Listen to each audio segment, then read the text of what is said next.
Right now, there's an AI model that most people have never heard of, and for a few weeks this summer, it was illegal for the company that built it to sell it. I'm talking about Anthropic, the company behind Claude, and their newest, most powerful models, Claude Mythos 5 and Claude Fable 5.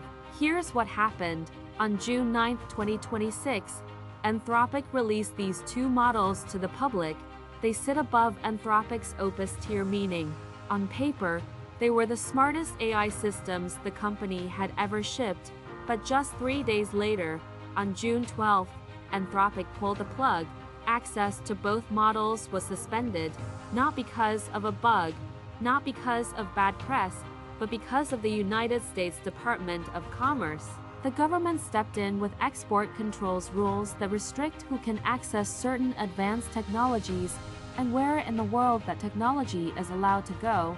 And for those 18 days, Anthropic's newest AI was caught right in the middle of it. Now, if you're thinking, wait, export controls isn't that usually about things like fighter jets or nuclear material? That's exactly why this story matters. It's a sign of how seriously governments are starting to treat frontier AI models, not as software, as strategic assets. For over 2 weeks, Mythos and Fable sat dark. Businesses that had just started building on top of these models had to pause. Developers who signed up on day 1 lost access on day 4. And nobody outside of Anthropic and the Commerce Department knew exactly when or if it was coming back. Then, on June 30th, the Department of Commerce lifted the restrictions, and on July 1st, Anthropic restored full access to both models. Anthropic actually addressed this directly in an official statement, which is worth a read if you want the full details. I'll drop the link in the description. So why does any of this matter to you? If you're not a developer building the next big AI app, because this is a preview of what's coming. As AI models get more capable, expect governments to treat them less like ordinary products and more like controlled exports, the same category as advanced semiconductors or defense technology. That means the AI tools you rely on tomorrow could be subject to sudden access changes, regional restrictions, or compliance rules you never had to think about before. It also tells us something about the pecking order in AI right now.